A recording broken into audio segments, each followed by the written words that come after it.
अस्सलाम वालेकुम, क्या हाल चाल है दोस्तों। उम्मीद है सब खैरियत से होंगे। तो आज की वीडियो बहुत ज़्यादा इंपॉर्टेंट है, वो इसलिए कि मैंने आज बात करनी है एयरपोर्ट डेपोर्टेशन की या फिर एंट्री डिनाइड की। इन दो चीज़ों में फ़र्क है।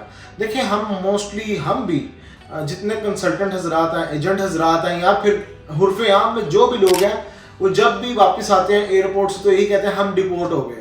लेकिन एक्चुअल में डिपोर्टेशन नहीं होती, वो उसको कहा जाता है या ऑफलोड। अगर अपने कंट्री से ही आपको जाने नहीं दिया गया, एयरलाइन ने आपको नहीं आगे जाने दिया गया, तो उसे कहते हैं ऑफलोड होना। और अगर आप किसी दुनिया के एयरपोर्ट से वापस आए तो उसे कहते हैं एंट्री डिनाइड होना।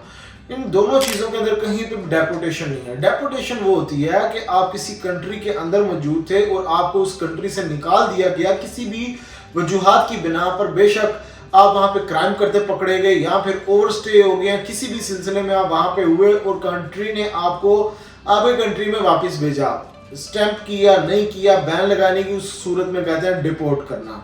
लेकिन हम लोग क्या करते हैं, मोस्टली यही होता है कि जी एयरपोर्ट से जो बंदा एंट्री डिनाइड होती है जिसकी, उसको भी डिपोर्ट कहते हैं। तो इसीलिए मैं आज इसी को डिपोर्ट को ही लेकर चलूंगा। चले जी समझ लें, डिपोर्ट की बात करते हैं, एंट्री डिनाइड को क्रॉस कर देते हैं। वीडियो स्टार्ट करने से पहले बताता चले कि हम पाकिस्तान से, इंडिया से या किसी भी कंट्री से कोई काम नहीं करते हैं। हम सिर्फ दुबई से और कतर से सिर्फ यहाँ से काम करते हैं, और जो हमारे ऑफिस में आकर पर्सनल मिलता है उसी का काम होता है।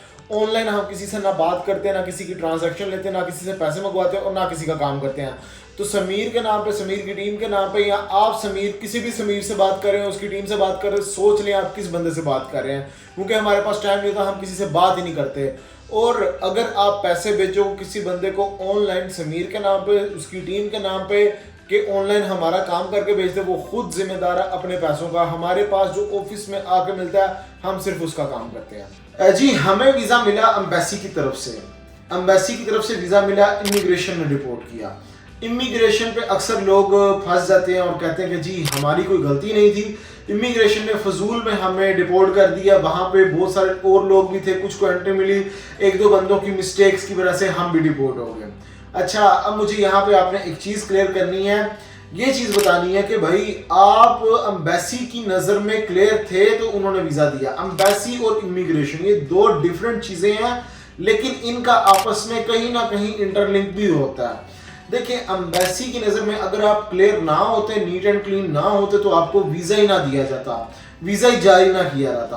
क्योंकि एम्बेसी को ज़रा सा भी किसी बंदे पे डाउट आता है तो वो रिफ्यूज़ कर देती है वीज़ा। बेशक उस बंदे के पास पहले भी वीज़ा लगे हों, चाहे वो जितना मर्जी बड़ा ट्रैवलर हो, तो उसको भी रिफ्यूज़ कर दिया जाता है। इसी बिना पर कि जी हमें आप पे शक है कि आप अपनी कंट्री, हमारी कंट्री को आके लीव नहीं करोगे, वापस नहीं जाओगे, या कोई भी वजूहात की बिना पर आपको रिफ्यूज़ किया जाता है। तो वन थिंग इज डैट कि आप एम्बेसी की नज़र में नीट एंड क्लीन थे, क्लियर थे, तब उन्होंने आपको वीज़ा जारी कर दिया, इशू कर दिया।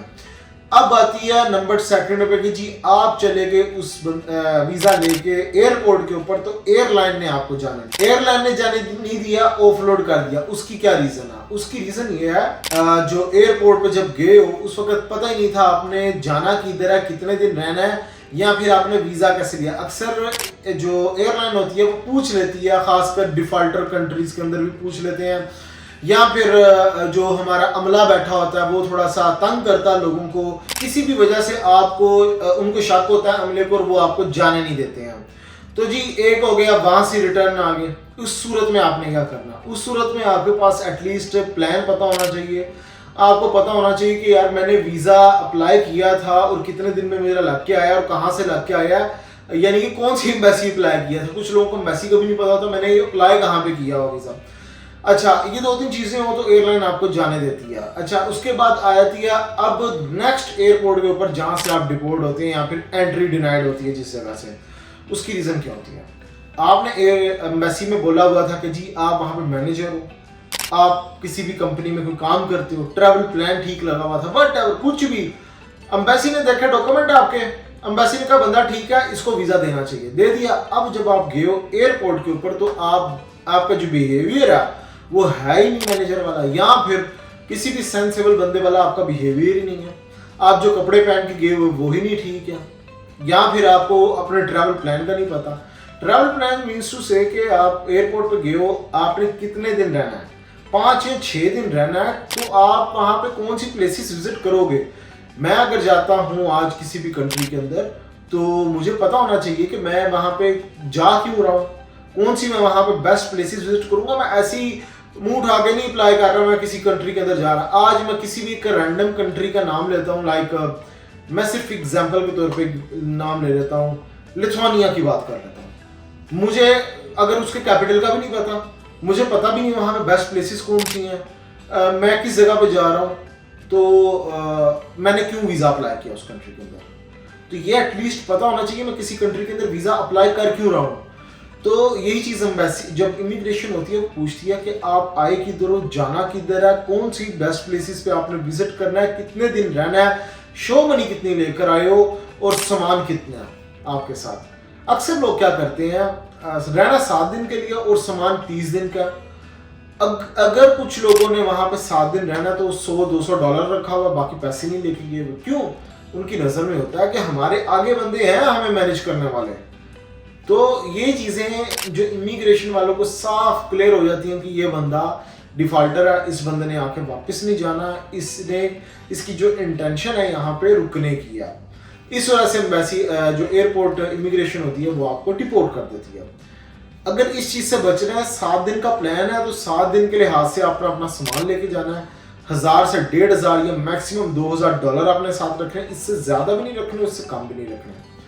नंबर 3 कि आपको पूरे दिन का पता होना चाहिए कि मैं वहाँ पे प्लेसेस कौन सी बेस्ट है, मैं वहाँ पे घूमने वाला हूँ, कौन कौन सी प्लेसेस पे विजिट करना है। और नंबर 4 के ये कंट्री मैंने क्यों सिलेक्ट किया था, मैं इस कंट्री में क्यों आया हूँ, ये भी पता होना चाहिए। और फजूल किस्म की मिठाइयाँ और ये सारी चीज़ें ना लेके जा करें, देसी घी के डब्बे, साग, और वहाँ पे किसी ने कह दिया कि ये ले आ गाँव से, तो ये चीज़ें जो है ना वहाँ से भी मिल जाती हैं, तो ये अपने साथ ना लेके जाया करें, ये भी डेपोटेशन की एक वजह बनती है।